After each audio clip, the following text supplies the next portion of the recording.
Àbìyé, Mama Omósáléwá, remembering. That night, I sat on the floor beside my little brother, angrily eyeing his plate. His piece of meat was bigger than mine, much bigger. We were eating ekor with efo and dried fish. It was the best meal we had eaten in days. Something must have happened at the market. Perhaps Mama had sold every wrapper she carried. Mama fought every day to put food on our table. Baba was different. He came home perhaps 3 times a year, bringing enough food to make us forget, for a little while, how long he had been gone. Then he left again, leaving very little behind and no word of where he was going. Once I asked Mama where Baba travelled to. She lifted her face, stared at nothing and sighed. I never asked again. So I looked at my brother's meat without turning my head. I could already feel Mama's eyes on my back. "Leave your brother's meat," she had warned me. "He will become a man someday. Men need meat to be strong." She said I should be grateful for whatever I was given. I tried, but one large, juicy piece of meat did not seem too much to ask. The knock came just as we settled into our usual silence. It was not a gracious knock, but it was less thunderous than what was to come. Mama rose, muttering curses, and opened the door. There stood Iya Kébé. Iya Kébé was large and heavily endowed, with worn, poorly washed clothes that showed her poverty. When she walked, her whole body rolled and rubbed like Ajala's town drum. Iya Kébé knew every story in town, usually before the people inside it did. She began at the first house each morning and carried her news all the way to the last.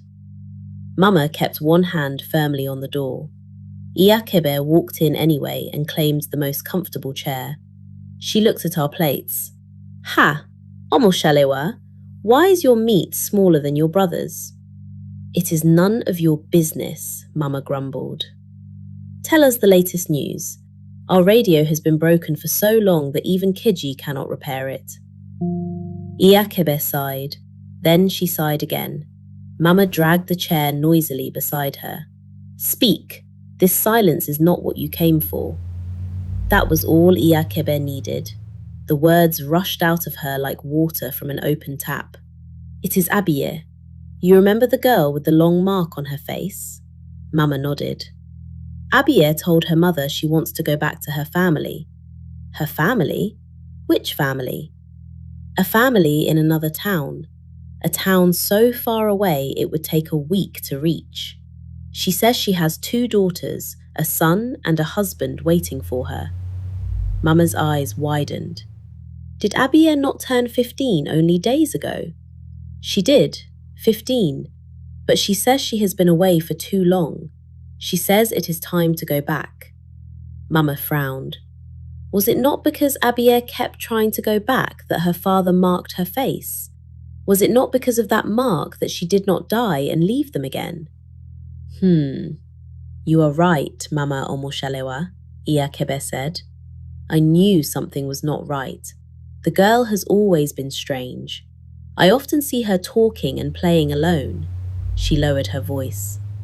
"Her poor mother is outside their house, covered in mud and begging her to stay.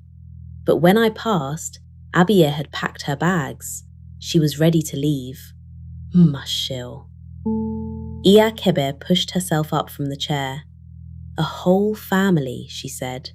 "We live amongst strangers." Then she walked out, her work complete. Mama promised to visit Àbìyé's mother after we had eaten. She sat down again, but her eyes had travelled somewhere far beyond the room. And then I saw it too. Baba's face appeared in my mind, the long mark on his cheek. Was Baba just like Àbìyé? Did he have another family he was always running back to? The thought sent a shiver down my spine.